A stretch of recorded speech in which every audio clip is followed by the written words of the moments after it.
bueno, pues con pensar más en lo que se ha conseguido que en lo que falta por conseguir, ¿no? Yo creo que la ley es mejorable, como cualquier resultado de la intervención humana, pero no es trivial que la ley no exista, y desde luego no ha sido trivial para que la ley exista el apoyo y la presión, en el buen sentido del término, por supuesto, que ha hecho la sociedad, entre ellas, dentro de la sociedad, pues personas concretas, muchos que estáis aquí, y la propia DMD. Así que bueno, muchas gracias por vuestra atención.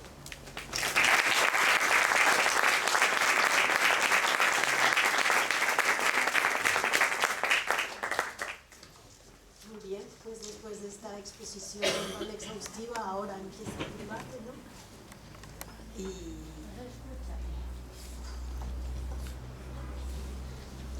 Que ahora empieza la parte debate después de esta exposición completa y exhaustiva.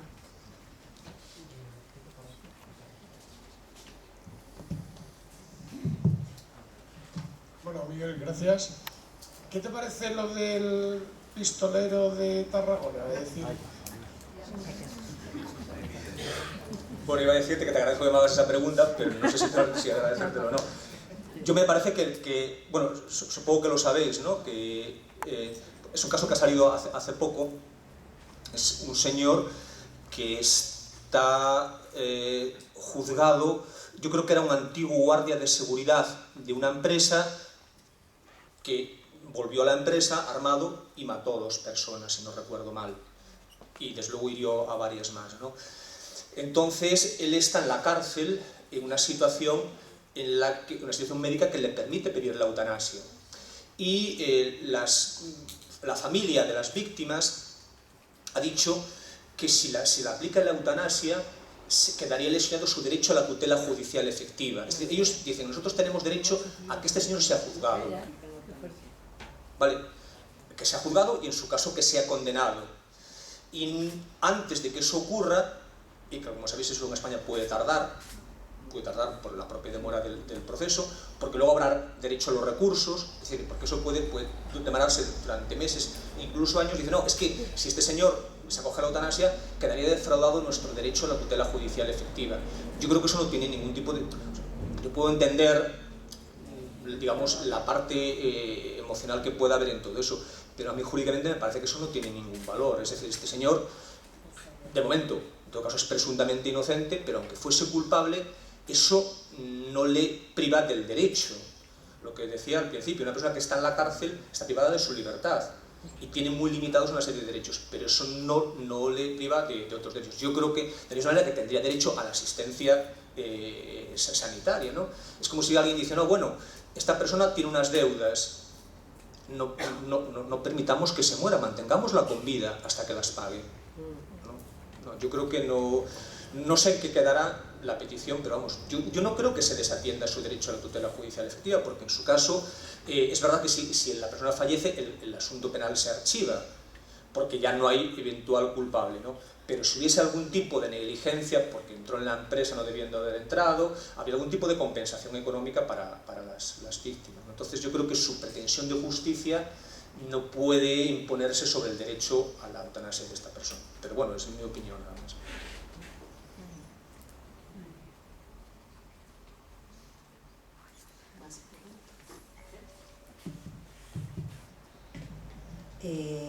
Muchas gracias por la exposición. Fernando me ha hecho la pregunta que te pensaba hacer sobre el pistolero, pero hay otra pregunta que me gustaría hacerte.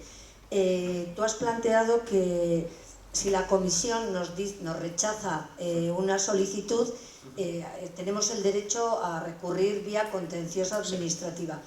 La impresión que yo tenía era como que era un proceso tedioso, muy largo, y que en parte pues igual era más factible volver a hacer la solicitud que embarcar al personal en esta vía. Entonces, cuando tú ahora has dicho 2 calificativos, que es que no me ha dado tiempo a apuntármelos, que hacía que en 10 o 15 días se podría resolver, pues ya me has dejado un poco... No, pero... Lo que vamos, me gustaría que lo aclararas. Sí. No, lo que tú planteas tiene todo sentido. Vamos a ver, yo creo que primero tienes que ver por qué la comisión te dice que no.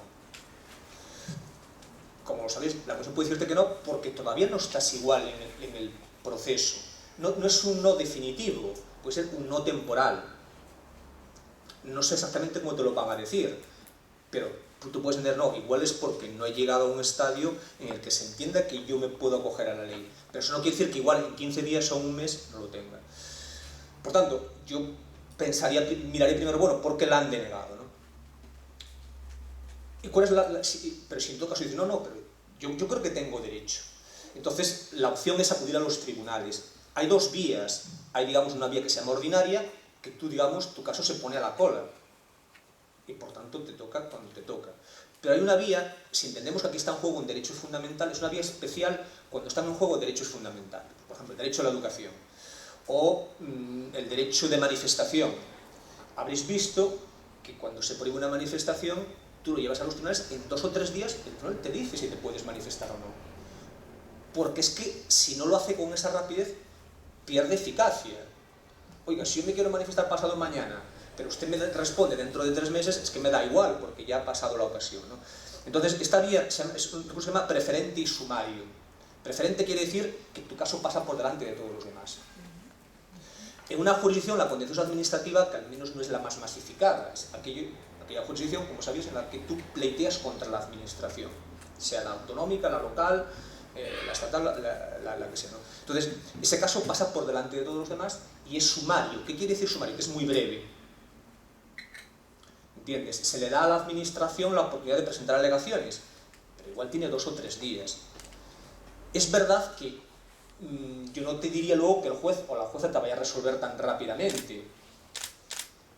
¿Sabéis cuánto tiempo le da la ley orgánica del Tribunal Constitucional al Tribunal Constitucional para resolver sus casos? 30 días. La de interrupción voluntaria en el embarazo es del año 2010. Es decir, no ha pasado. Pero bueno, es verdad que eso es un caso, afortunadamente creo que no significativo porque esto es poco frecuente. Entonces, tú podrías llevarlo a los tribunales. ¿Qué pasaría? Bueno, habría que ver luego cómo se articula eso. ¿Qué haría el juez o la jueza que le tocase eso?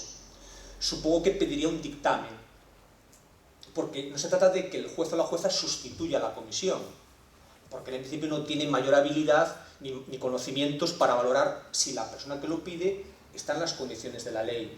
Entonces se supone que el órgano judicial pues, pediría dictámenes periciales, alguien del ámbito de la sanitario, para decir, esta persona que está pidiendo encaja en los supuestos de la ley.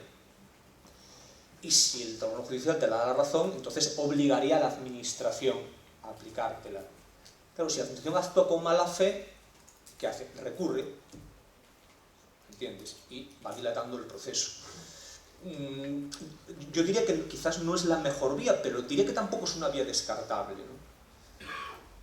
Y, repito, si tú ganas eso en los tribunales y la administración no recurre, en un plazo prudente, repito, lo de prudente también hay que entenderlo, cómo funciona la administración de justicia en España, pero ya te digo, en algunos casos, desde luego, la resolución es pronta.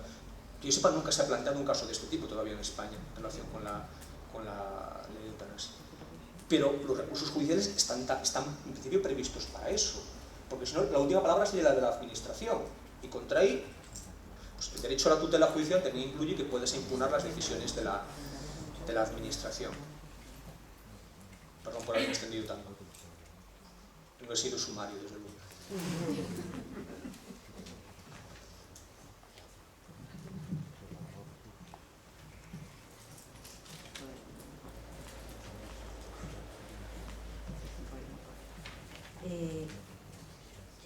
Hola, buenas tardes. Yo quería hablar de un asunto que es muy minoritario y es de las personas. Has hablado de que la ley ampara y la gente tiene derechos salvo si tiene falta de capacidad o autonomía. Bueno, una persona paralítica cerebral que nunca ha tenido capacidad ni autonomía, que está de hecho incapacitada legalmente. Entonces estas personas no tienen derecho nunca, por supuesto no tienen derecho ahora mismo a hacer el documento de instrucciones previas ni la eutanasia, por supuesto. Entonces las personas que tienen su capacidad legal tampoco pueden pedirlo. Esto como me gustaría saber, no sé, un poco tu opinión y si se vislumbra que hay alguna posibilidad en algún momento de nuestras vidas de que esto... Ya. cambie. Claro. Gracias. No es exactamente lo mismo que tú planteas, pero os acordaréis del caso de Luana Anglaro, en Italia, ¿no? Luana Anglaro era una chica que quedó en coma después, creo que de un accidente de esquí, y ella no tenía declaración de voluntades anticipadas, ¿no? Entonces su padre, en su representación, pidió que se le dejase morir.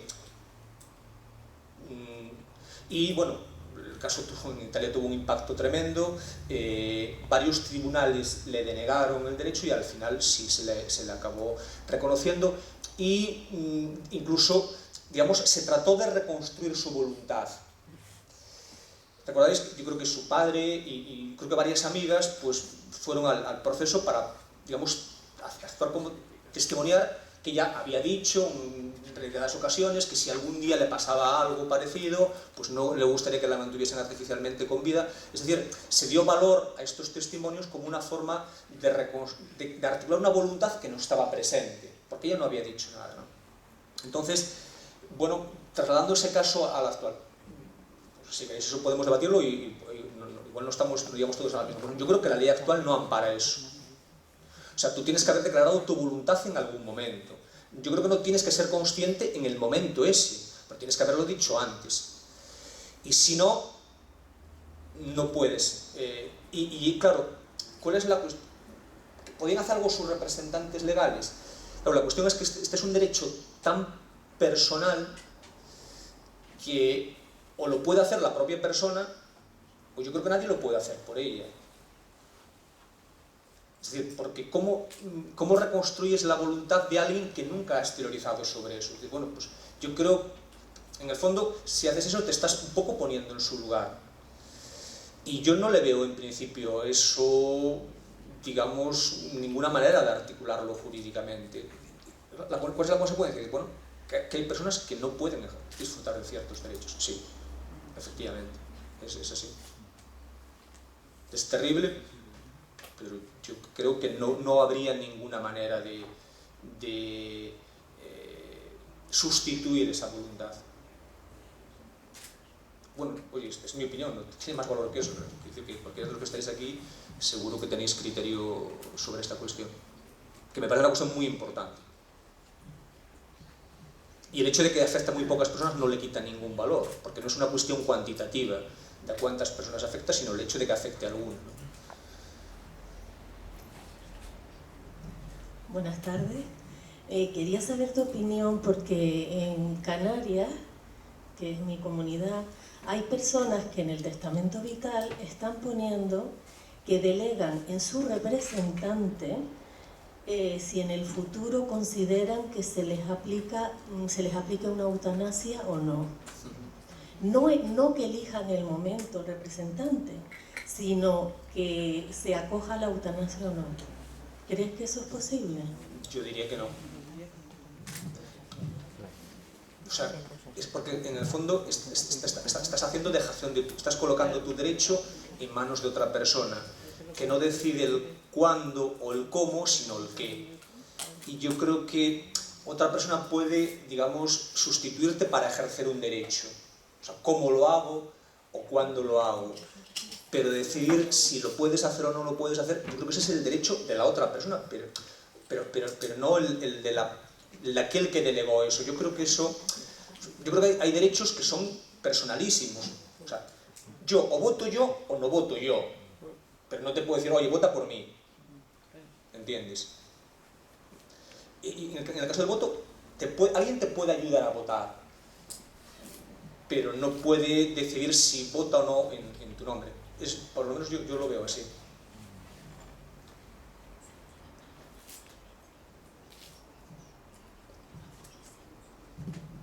Volviendo a la pregunta anterior, de que esa persona no puede solicitar la eutanasia, sí. Pero sin embargo a esa persona, con la ley del 2002 y con los derechos que tú has mencionado antes, su representante sí. Podría pedir el rechazo de tratamiento, sí. Podría pedir la retirada de antibióticos, podría pedir una serie de derechos Dejar morir, sí. que le llevasen a dejar morir. Y el personal sanitario no solamente tendría que hacer eso, sino garantizar de que cuando le retiran todo, muere lo más dignamente posible. Entonces, ahí por extensión al tema de la eutanasia, es decir, se podría considerar una laguna de la propia ley de la eutanasia que la ley del 2002 le reconoce una serie de derechos y por cuestiones moralinas o por cuestiones defensivas, por si acaso nos queremos cargar a todo el mundo, pues vamos a poner límites. Entonces, hay un compañero en Euskadi, Iñaki Olaizola, que ha hecho unas ponencias sobre el tema de las personas muertas socialmente muertas, y un poco va también en la línea esta. Entonces, claro, el punto entre la ley del 2002 y la ley del 2021, que al final es que quiero dejar de morir, o yo misma, o si yo soy la representante de una persona que no puede expresarlo, pues hay un límite ahí un tanto muy fino, ¿no? Únicamente. Sí, sí.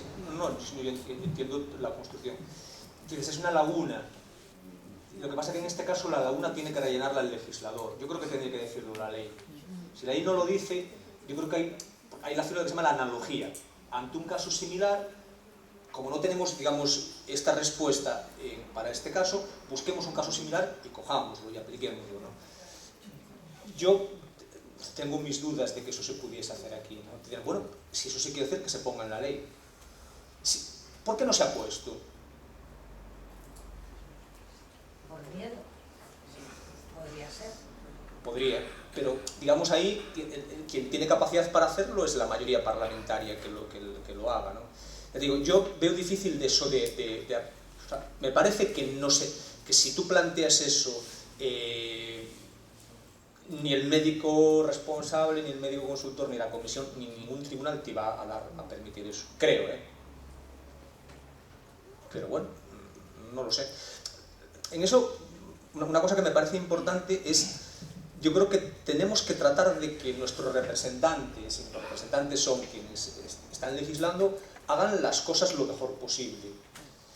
Y que sean valientes en el sentido de que asuman las consecuencias de lo que hacen, ¿no? Entonces, yo creo que si vemos que la ley tiene deficiencias, creo que no hay que hacer parches de ver cómo, bueno, vamos a ver cómo eludimos la ley, ¿no?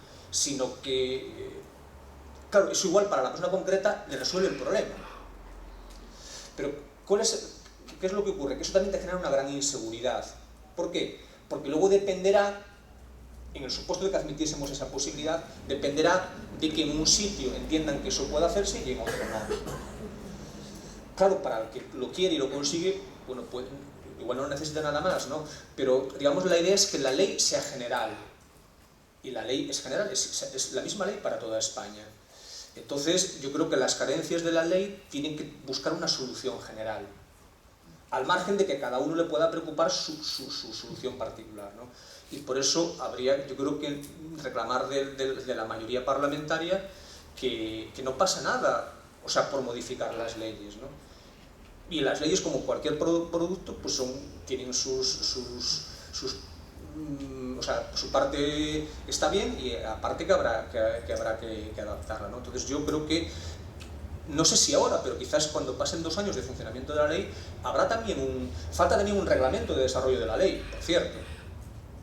Que eso puede generar problemas, porque la ley no puede regular con detalle todas las cuestiones. Por eso se prevé que habrá un reglamento. El gobierno no ha aprobado el reglamento de la ley. Y es un reglamento, además, con eficacia general.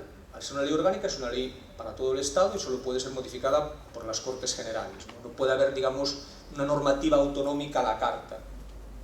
Pero el gobierno tendría que haber impulsado, hombre, ha pasado ya tiempo suficiente para que el reglamento esté funcionando. Si no, insisto, a veces corremos el riesgo de que al final haya casos concretos que se resuelvan y otros no. A ver, estamos hablando de personas con diversidad.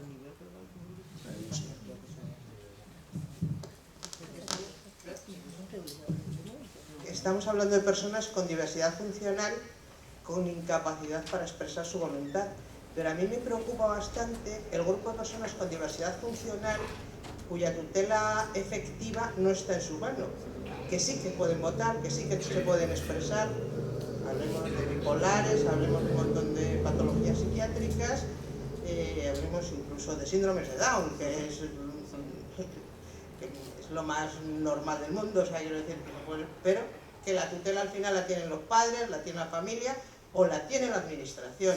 Y sabemos que cuando la tiene la administración muchas veces está en manos de organizaciones religiosas, porque mayormente se les está dejando la tutela, igual que la de menores, a las organizaciones religiosas. En este caso, ¿qué pasa con esta gente que se puede expresar? Bueno, yo creo... ¿Qué tenemos que terminar? ¿En manos del juez? Sí, vamos a ver, hay también otras dos entidades que son el Ministerio Fiscal, la Fiscalía, que es un órgano del Estado que tiene legitimación para velar por los derechos de estas personas. Y por tanto yo creo que la Fiscalía tendría un papel importante, ¿no? Para que al final, bueno, es verdad que cuando se judicializa una cuestión no sabes nunca cómo va a poder salir, pero desde luego lo que no puede ser es que se esté impidiendo a estas personas que ejerzan sus derechos. Sobre todo además cuando la idea de que, como sabéis, España ha ratificado la Convención de Nueva York sobre los derechos de las personas con discapacidad. Y la filosofía de la ley es clara. O sea, el convenio y luego la legislación española. La cuestión es dar todo el apoyo posible para que la persona ejerza los derechos. Se han conseguido cosas, por ejemplo, en materia electoral, hasta hace poco tiempo, una incapacitación, igual para gestionar tu patrimonio, no, y además no puede votar. ¿Pero por qué no va a poder votar? Y se les hacía una especie como de examen de idoneidad a las personas. O sea, como si cuando yo voy a votar hubiera hecho un ejercicio previo de reflexión de costes, beneficios, si voto o no voto, ¿no? O sea, se les exigía una cosa que es realmente humillante, ¿no? Eso se ha quitado. Pero es verdad que todavía sigue quedando, y luego es verdad que también, como bien sabéis, una cosa es lo que prevén las normas y luego es la aplicación práctica por la administración, porque esto lo de los apoyos queda muy bien, pero eso es dinero y medios y hay que ponerlos, ¿no? Pero yo creo que ahí es importante el papel de la Fiscalía, el papel del defensor del pueblo. También es importante, como sabéis, además en algunas comunidades autónomas tienen su propio defensor del pueblo. Entonces, los derechos de estas personas no pueden quedar al albur de que aquellos que tienen su tutela pues quieran hacer, porque habría que hacer lo mismo que cuando se habla del interés del menor. O sea, es el interés de la persona, no el interés que yo desde fuera como tutor crea que es lo mejor para esa persona, ¿no? Entonces, hombre, ya te digo, yo creo que ahí pues, la Fiscalía, incluso se pueden hacer denuncias ante la Fiscalía. Luego ya veremos, evidentemente, si la Fiscalía considera eso una prioridad, pero desde luego eso tendría que ser una vía, para que no haya nadie que quede fuera del amparo del derecho. Y cuanto más vulnerable seas, en principio mayores garantías tendrías de poder hacer valer tu voluntad.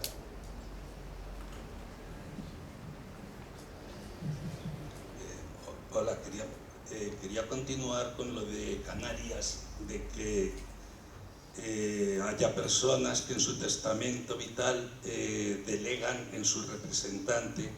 A mí en principio me ha parecido, por supuesto, algo que no serviría, pero estoy pensando en que hay muchas expresiones en el testamento vital que requieren una interpretación, que son muy vagas, que hablan, por ejemplo, de la probabilidad, una probabilidad razonable de recuperación. Entonces, con respecto a eso, yo creo que sí tiene sentido que uno pueda decir que quiere la eutanasia si se da esa condición y que la interpretación la tiene que dejar en manos de alguien, la ponga en manos de su representante. Sí. Y además, quizá también se podría pensar en los testamentos vitales en fórmulas, qué sé yo, más detalladas, más precisas, que alguien diga, por ejemplo, ni siquiera una probabilidad razonable, o, en fin, estados de incapacidad que uno quiera dejar por escrito, que no quiere arriesgarse a ellos para que ningún médico, ni tampoco el representante, tenga que tomar la decisión de qué probabilidades hay. Sí, sin duda. Es verdad que luego, sí, como tantas cosas en la vida, luego quedas al albur de que la persona, o sea, aquel médico o médica que se lo pida, es el médico responsable, el médico consultor, y todo eso atiendan eso. Sí. Yo creo que hay todavía un reto pendiente, después de tantos años de entrada de la norma, que es la propia declaración de voluntades anticipadas y el testamento vital. A mí me parece sorprendente porque la poca información que hay sobre eso, y creo que para que un derecho se pueda ejercer, la gente tiene que conocer su existencia. No tiene que ser algo que te ofrezcan pues entidades como DMD te la puede ofrecer, pero yo creo que eso es algo que tiene que hacer la propia administración. De la misma manera que cuando hay un proceso electoral, tienes una campaña explicativa de cuándo se vota, cómo se vota, etcétera, etcétera. Pues con este derecho también. Y creo que además eso sería bueno para la propia administración porque evitaría problemas, ¿no? Y daría mucha más certeza y mucha más seguridad. Entonces yo creo que sí, primero que habría que divulgar esta... Yo creo que la propia ley no ha sido suficientemente divulgada. Y eso es, yo creo que es decir, es un mandato yo creo que deriva de la Constitución, que tú para ejercer un derecho, pues conozcas en qué términos lo puedes plantear. Y repito, nadie duda de que hay que divulgar que hay un proceso electoral. O nadie duda de que tienes que contribuir equitativamente al sostenimiento de los gastos públicos y se hace una campaña para que sepas que tienes la obligación de pagar impuestos, ¿no? O de que no puedes circular a X de velocidad. Entonces, yo creo que falta ahí una formación y sensibilización social, ¿no? Y creo que ese es un reto que tiene pendiente la administración. Y en el caso además, es que ya hace mucho tiempo de la ley de autonomía del paciente.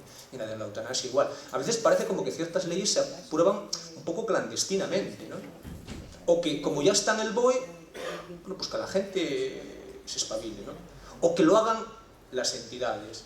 Sí, las entidades pueden hacerlo, pero eso no es motivo para que la propia administración no lo haga, ¿no? Y eso me parece que es un reto pendiente. Yo creo que en España en general falta transparencia. Y creo que en esto, insisto, yo creo que la eutanasia tiene que ser un proceso especialmente transparente. Y la transparencia es compatible con la privacidad. Porque la transparencia no es decir que ha sido fulanito o menganito, sino es cuáles son las condiciones y cómo está funcionando el sistema. Y eso es compatible con la privacidad de las personas, ¿no? Pero insisto, mientras no haya una verdadera concienciación, es difícil que los derechos se puedan ejercer. E incluso que haya una presión para cambiar la ley. Porque si la gente sabe que está así, y, bueno, pues si hay deficiencias, vale, perfecto, admitimos que hay deficiencias. Lo que admitimos es que no se haga nada para mejorar la situación, ¿no?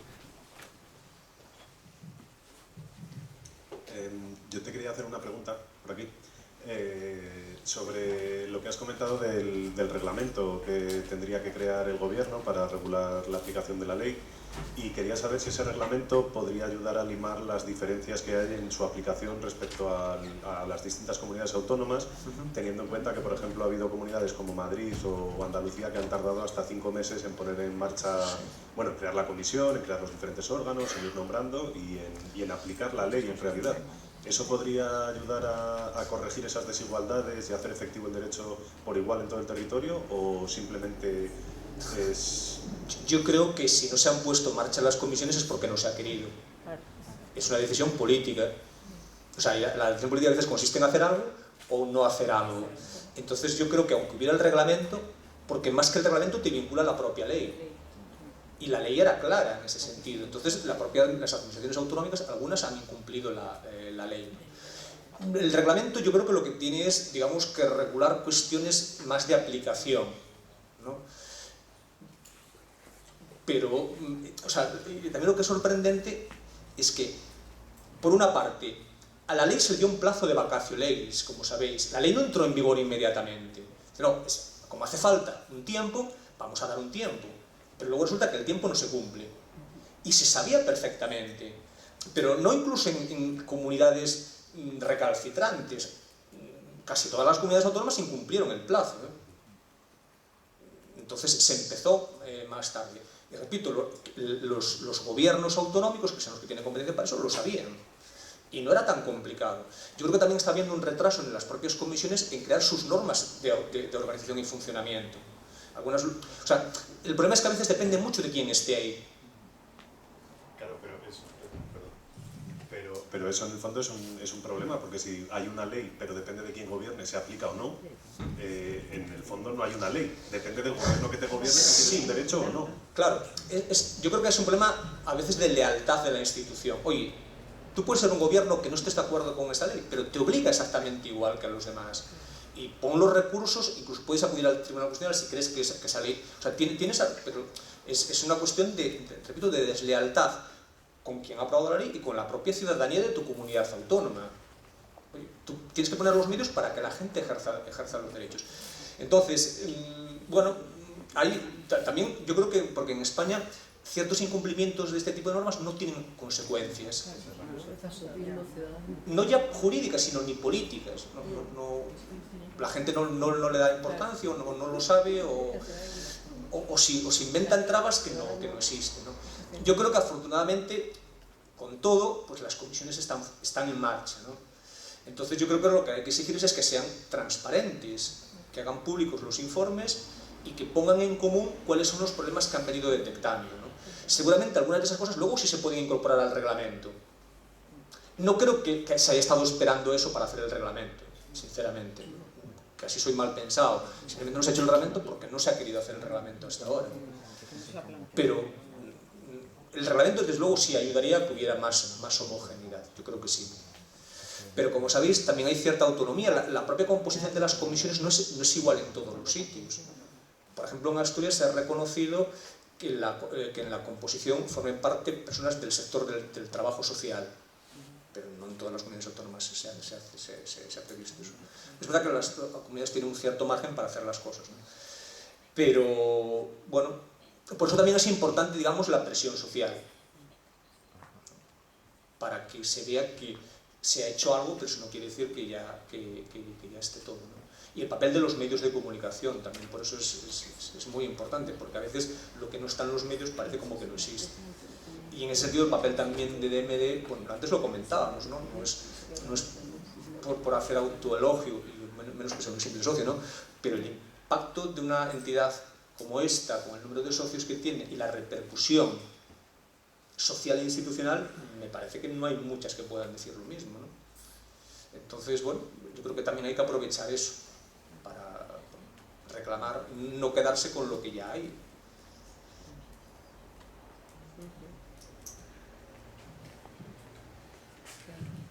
Muchas gracias. Está. En el Manual de Buenas Prácticas se establecen 2 meses desde la autorización de la eutanasia a la persona solicitante hasta la administración de fármacos. ¿Qué repercusión legal tiene esto en la práctica? Yo creo que ninguna, porque es un manual de buenas prácticas. O sea, eso ¿dónde podría estar? En el reglamento. O sea, yo creo que la ley igual no es el sitio adecuado para concretar tanto esas cosas. Sobre todo porque si luego quieres cambiarlo, tienes que cambiar la ley. Pero ese manual, yo creo que es una cosa muy bien tener el manual de buenas prácticas. Yo creo que parte de eso, especialmente si se han constatado que son buenas, porque hasta ahora son prácticas, ya veremos si funcionan bien o no, digamos, porque no sabemos si son buenas o malas porque se han ido construyendo, ¿no? Pero yo creo que parte de eso que se aparece en el manual de buenas prácticas sí se podría incorporar al reglamento. Entonces, garantizar un plazo máximo de 2 meses. Y a partir de ahí el incumplimiento sí tendría que tener algún tipo de consecuencia, ¿sabes? Entonces yo creo que ahí es algo que sí se puede tener en cuenta. Pero si no, yo entiendo que una mala práctica podrá igual derivar en algún tipo de responsabilidad administrativa de la persona, ¿no?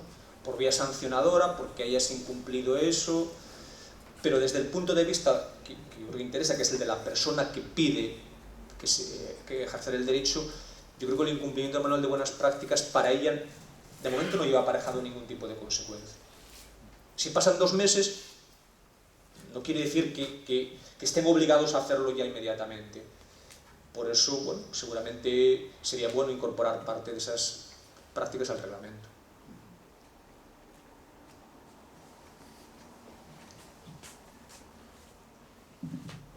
Bueno, yo creo que eso del reglamento que estás comentando ahora para nada está contemplado en las reuniones interestatales. Entonces, a mí me parece que sería una buena idea porque se delega todo en el reglamento de régimen interno de las comisiones de garantías.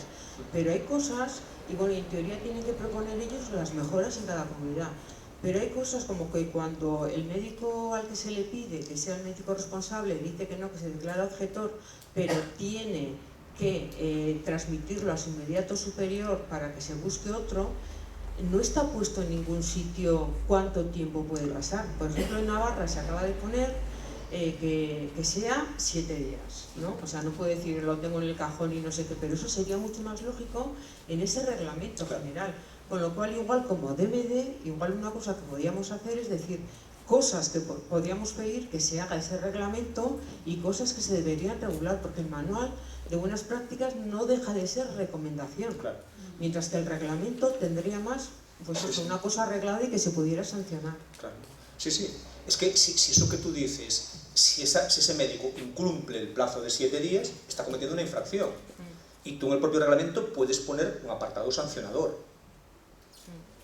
¿Entiendes? Para que tenga verdadera eficacia la previsión. Entonces sí, yo creo que eso sí es una cosa que... Y además es que yo creo que incluso esos plazos del reglamento tienen que ser plazos en concordancia con los que prevé la ley. Y por lo tanto tienen que ser días naturales y muy breves.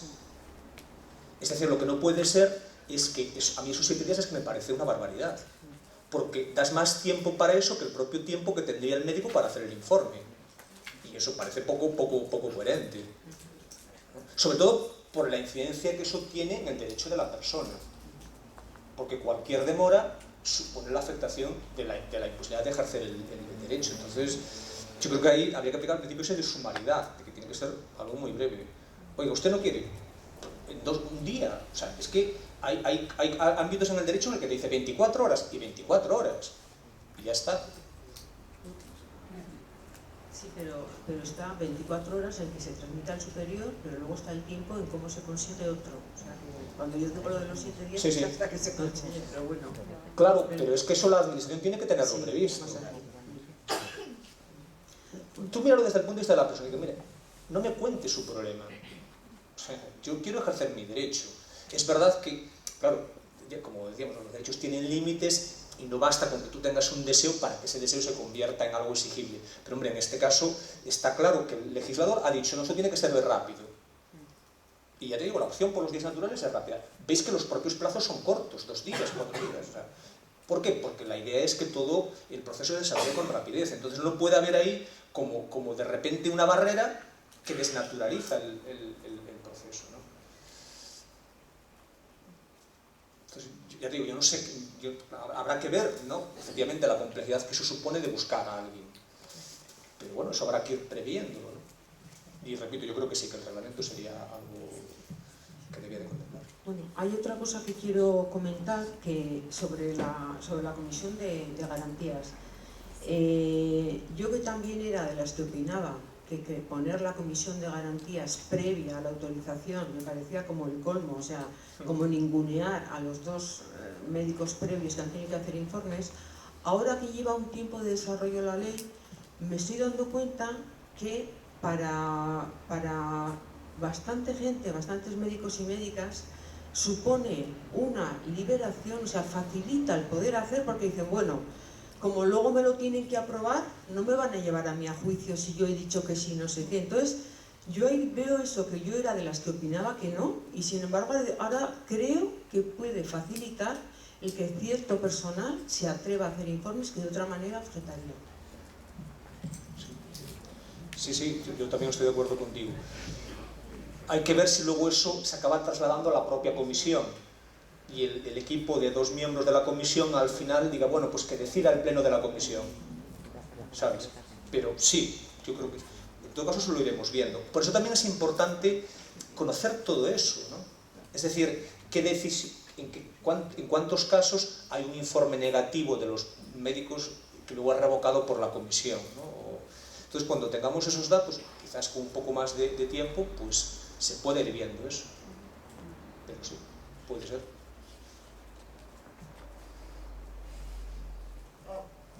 Sí, quería volver al tema que se ha mencionado antes de la capacidad, ¿no? Que es un tema complejo, pero si después de una evaluación cuidadosa se llega a la conclusión de que una persona no tiene capacidad, no puede ejercer ningún derecho a una muerte voluntaria, porque la muerte voluntaria tiene que ser voluntaria, y si no tiene voluntad, está fuera de su alcance. Entonces a veces le pedimos a la eutanasia que resuelva cosas que no puede resolver. La eutanasia no es para eso. Es como si un niño de 6 años, pues quiero morir, voy a ejercer mi derecho. No, perdona, no tienes derecho, porque tienes 6 años. Entonces no tienes capacidad para tomar esa decisión. Y muchas personas con parálisis cerebral de 30 a 40 años tienen una edad psicológica de 6 años. Entonces no ha lugar, no viene al caso. ¿Que se podría ayudar a esas personas con la ley de autonomía del paciente? Bueno, después de la reforma del PP de 2015, el consentimiento por representación dependerá de que el equipo médico le parezca bien. O sea que, bueno, antes sí. Lo que dice Iñaki Olaizola de las personas socialmente muertas, a mí me parece muy paternalista. Porque ya sabemos que existe el testamento vital. Si no lo haces, pues tú verás. Es tu responsabilidad. ¿Por qué en Extremadura ejercen la eutanasia 10 veces menos personas que en el País Vasco? Pues habrá que hacerse esa pregunta a los extremeños y extremeñas, pero también hay que currárselo, decir que esto está ahí como una opción, como una posibilidad de desarrollo, pero que dependerá de la propia ciudadanía ahora también, que a veces nos ponemos un poco protectores, como a buscarle la muerte a la gente, a solucionarle la papeleta, ¿no? Perdona, aquí cada uno que se mueva un poco por sus derechos y vea cómo los puede defender. Entonces tratemos un poco de distinguir lo que puede entrar de lo que estamos hablando de lo que no, que claro, que por supuesto es un problema gordísimo, personas con un sufrimiento y tal, bien, pero no puede entrar en la ley de eutanasia, es otro tema. Yo quería preguntarte, ya que te tenemos aquí, si tú crees que el tema de la objeción de conciencia merece una ley o es mejor no tocarlo, porque claro, si yo planteara, es que por mis creencias yo, como médico o enfermero, solo voy a ver a hombres, yo en mi grupo no voy a ver a ninguna mujer, porque va en contra de mis creencias. Tengo derecho a la objeción, al día siguiente me echaban. Lógicamente. Sin embargo, si eres objetor de la eutanasia, no te echan. Y además es un derecho y te lo tenemos que tragar con patatas. Sí. Y ese sapo no lo hemos tragado enterito. Sí. Y bueno, cuando podemos lo decimos, no hay derecho. No hay derecho. Porque esto es el sistema público de salud y tiene que respetar la Constitución. Entonces, la regulación sería una solución o quizá empeoraría las cosas tal y como está el mercado. Yo me temo que si haces una ley de objeción de conciencia, se van a querer acoger a la objeción de conciencia cualquiera. Cualquiera. Porque ya, sin haberla, insisto, hubo algún tribunal que reconoció la objeción de conciencia a determinadas asignaturas. Pero es que eso es un disparate. Es un disparate tremendo, ¿no? O sea, usted no tiene derecho. Y en este caso, yo creo que la Constitución garantiza solo la objeción de conciencia al servicio militar. Y punto. ¿Te puede parecer poco? Bueno, pues cambiemos la Constitución, como en otras cosas se ha quedado corta, ¿no? ¿Cuál ha sido el problema? Bueno, ha sido el problema que ahí el legislador, yo creo que supongo que por presiones también, desde el ámbito de la sanidad, pues ha querido garantizar que quien no quiera no participe. La cuestión es decir, entonces usted dedíquese a otra cosa. Claro, lo tengo claro. Pero claro, no ha habido ese paso político de decir, no, miren, no, esto no es así. Yo, repito, creo que no hay un derecho constitucional. Por tanto, si la ley de interrupción del embarazo no aparece y no aparece en la ley de eutanasia, el profesional que le tocase hacerlo, pues o lo hacía o se marchaba o era sancionado, ¿no? Yo creo que ahí no hay más. Pero en la medida en la que la ley lo reconoce, la ley lo reconoce. Entonces yo creo que en la actualidad no puedes negarles el derecho. ¿Por qué? Porque lo ha creado el legislador. Lo ha creado en unos términos que el tribunal además ha dicho que son constitucionales, porque incluso cuestionaban que tuvieses que declararte previamente, o que constase en un registro. Hombre, faltaría más. Es que lo otro es directamente la negativa a trabajar.